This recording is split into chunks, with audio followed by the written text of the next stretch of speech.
चलो मैं वीडियो डाल दूंगा, शुरू करते हैं।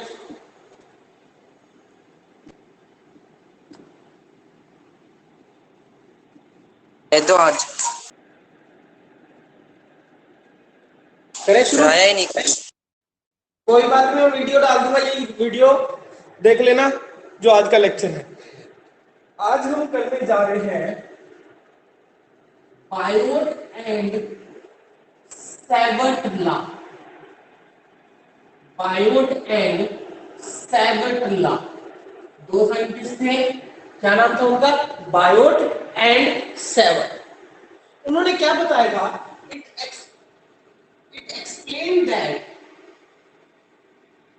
explained that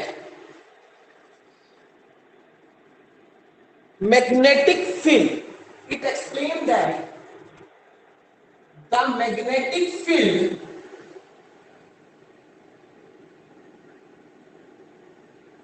due to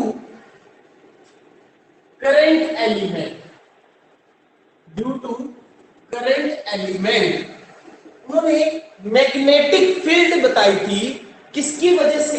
current element के कितना उसका मैग्नीट्यूड है। अब पॉइंट ड्यू टू एलिमेंट, कौन बोलो?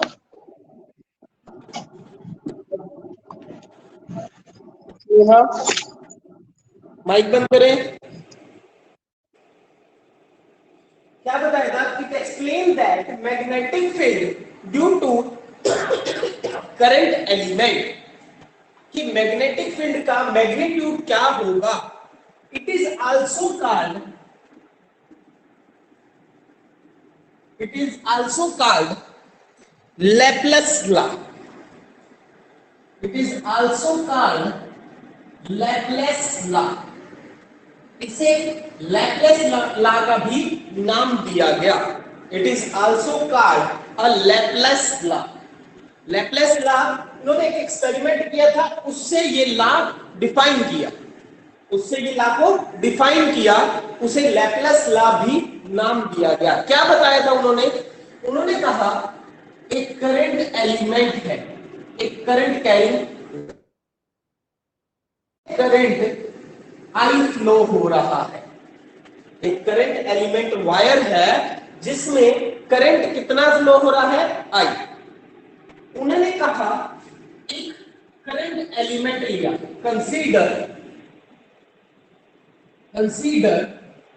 A current element, consider a current element IDL, जहां पर उस छोटा एलिमेंट कितना माना? DL portion. पूरा पोर्शन एल है, उसकी लेंथ क्या है?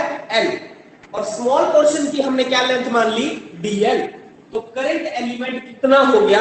आई करंट फ्लो हो रहा है और डीएल लेंथ है। कहता है आई करंट फ्लो हो रहा है, डीएल लेंथ है। वहां से पी पॉइंट को मिलाया और उनके बीच के एंगल को क्या माना? थीटा। उनके बीच के एलिमेंट को क्या, बीच के एंगल को क्या माना? Theta. And theta be the angle between, theta be the angle between current element and P point. P point के बीच में एंगल कितना माना? थीटा। करंट एलिमेंट और इसके बीच के एंगल को कितना माना? थीटा। हमें इस पी पॉइंट पे मैग्नेटिक फील्ड निकालनी है। We can find out the magnetic field, we can find out the magnetic field due to current element, due to current element। उस करंट एलिमेंट की वजह से P पॉइंट पर कितनी मैग्नेटिक फील्ड है ये फाइंड आउट कर रहे था इसमें। तो हमने कहा अगर डीएल पोर्शन है तो हमने पहली बात कही डीबी। डीबी किसको रिप्रेजेंट कर रहा है? DB represent the dB represent the magnetic field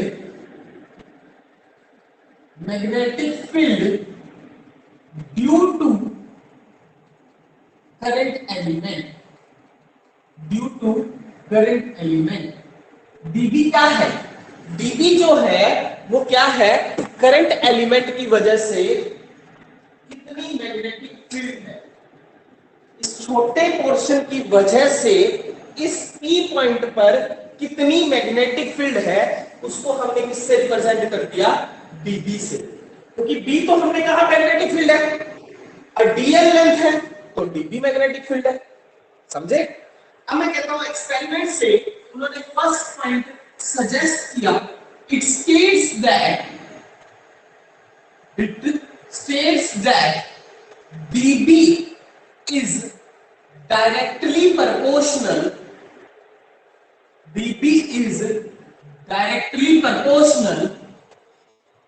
to the current। Current से डायरेक्टली प्रोपोर्शनल होगी, करंट से डायरेक्टली प्रोपोर्शनल होगी। क्यों होगी? देखिए मैंने कहा dB is directly proportional to I, ये फर्स्ट पॉइंट उसने बोला। dB is directly proportional to I। I means यहां पे करंट को रिप्रेजेंट कर रहा है, इसको रिप्रेजेंट कर रहा है करंट को। dB is directly proportional to I। ये क्या है कि जितनी ज्यादा करंट फ्लो हो रहा होगा उतना ज्यादा मैग्नेटिक फील्ड बन रहा होगा, जितना ज्यादा करंट फ्लो हो रहा होगा उतना ज्यादा मैग्नेटिक फील्ड बन रहा होगा। तो आसान सी बात है। तो हमने कहा dB is directly proportional to I। First point clear कि dB directly proportional to I है।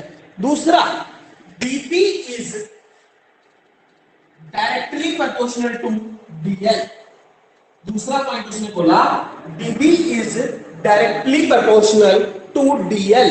जितना ज्यादा करंट एलिमेंट लोगे, जितना ज्यादा करंट एलिमेंट लोगे उतना ज्यादा मैग्नेटिक फील्ड बनेगा। क्या बोला मैंने? जितना ज्यादा करंट एलिमेंट लोगे उतना ज्यादा मैग्नेटिक फील्ड बनेगा। समझे? तो हमने कहा dB is directly proportional to dl। ये भी मानने की बात है कि अगर dl छोटा है तो थोड़ी मैग्नेटिक फील्ड, dl बड़ा है तो ज्यादा मैग्नेटिक फील्ड। दोनों बातें आप बताइए, समझ आई कि dB मैंने बोला पहला डायरेक्टली प्रोपोर्शनल टू I, कि I से डायरेक्टली प्रोपोर्शनल है। दूसरी बात बोली dB is directly proportional to dl, dl से डायरेक्टली प्रोपोर्शनल है। और तीसरी बात बोल रहा हूं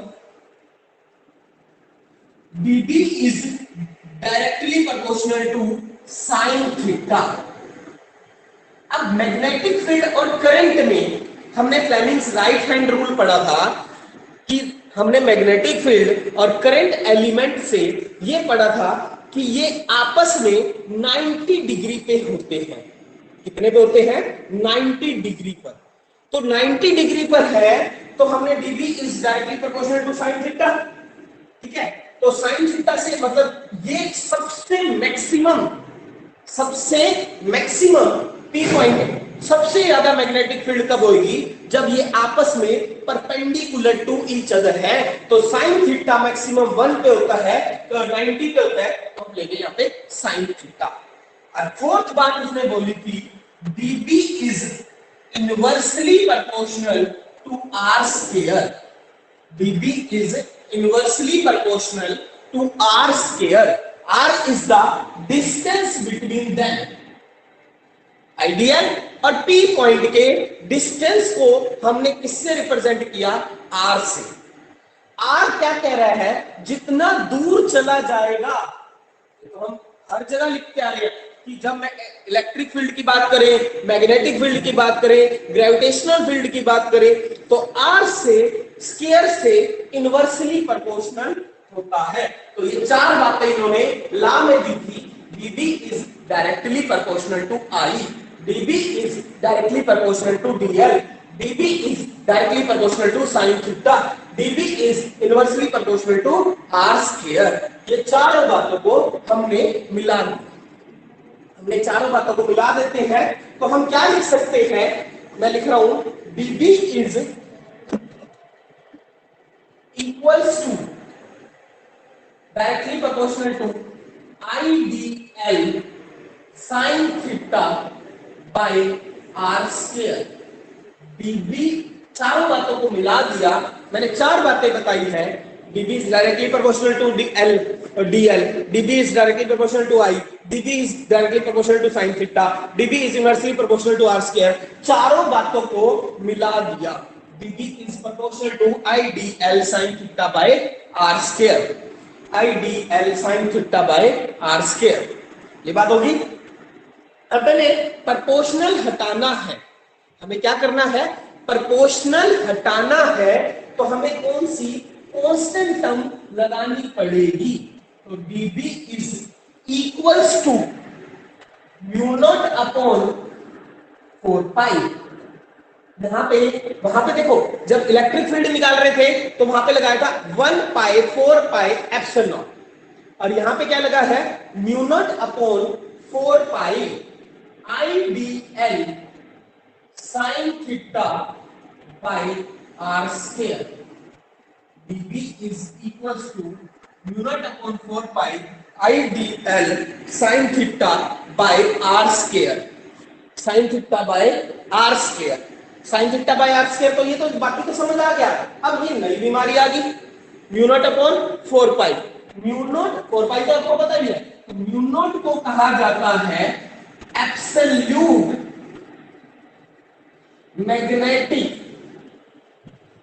permeability, absolute magnetic permeability, absolute magnetic permeability, कितना वो मैग्नेटिक फील्ड को पास कर रही है, मैग्नेटिक परमेबिलिटी।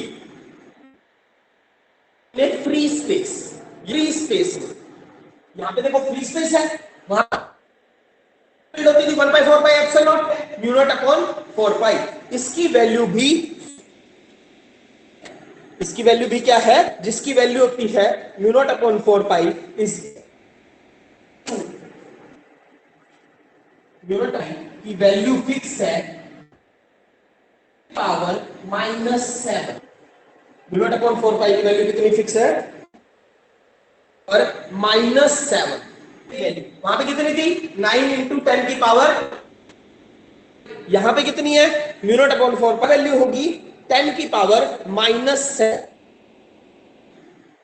ठीक है, -7 आया समझ। ठीक है, इसकी यूनिट निकालते हैं।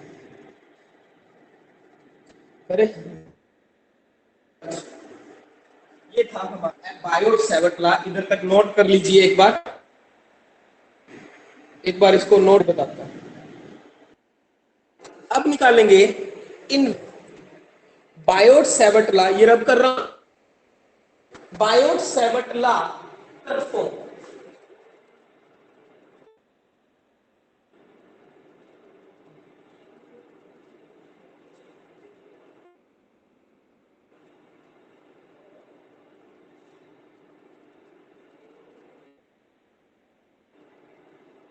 बायोट सेवर्ट लॉ इंटरफॉर्म। वेक्टर फॉर्म का मतलब यहां पे क्या है, इन तक हमने इसका क्या निकाला है, तो मैग्नीट्यूड की वैल्यू क्या आई है, dB is mu naught upon 4 pi TL sin theta r square. ये तो हमने dB निकाल के आए। अब इसको किसमें है, वेक्टर फॉर्म। अब इसको किसमें लेके जाना है, वेक्टर फॉर्म। हमने लिखा dB vector mu naught upon 4 पाई के कांस्टेंट आ गए, तो चेंज भी नहीं कर सकते इसकी कोई डायरेक्शन, तो म्यू नॉट अपॉन 4 पाई को होगा DL sin theta. sin theta तो वेक्टर फॉर्म में क्या है, हाँ उसको क्रॉस प्रोडक्ट या डॉट प्रोडक्ट में चेंज करना पड़ेगा। तो मैंने लिखा L sin theta by r square, r vector by r, ये किया r vector by r. R vector कैसे है देखो, vector is equals to A into A cap, याद है? A vector is equals to, मैं इसके अंदर लिखा हूं सिंपली आर कैप, सिंपली मैं क्या लिख रहा हूं, आर कैप। वेक्टर फॉर्म में लेके जाना है, मैग्नीट्यूड को उस यूनिट वेक्टर से मल्टीप्लाई कर दे तो वो डीबी वेक्टर बन जाएगा। और आर वेक्टर किस, आर कैप किसके बराबर होगा, आर कैप की वैल्यू होगी आर वेक्टर बाय आर, चाहे ये लिख लो चाहे ये लिख लो। तो हमने लिखा dB vector is equal mu naught upon 4 pi I D L sine theta by r vector divide by r cap, r cube हो गया। ये क्या हो गया, आर क्यूब। ठीक है, तो हम लिखेंगे dB is to, dB vector is equals to mu naught upon 4 pi, mu naught upon IDL cross r vector divide by r cube. अब मैंने यहां पे क्रॉस प्रोडक्ट लगा दिया। क्रॉस क्यों लगाया, साइन थीटा हटाओ और क्रॉस प्रोडक्ट लगाओ। अगर यहाँ पे कोस थीटा होता हम यहाँ पे डॉट प्रोडक्ट लगाते। यहाँ पे क्या है, साइन थीटा, तो साइन थीटा के लिए क्या हो जाएगा, आया समझ या दोबारा बताऊं?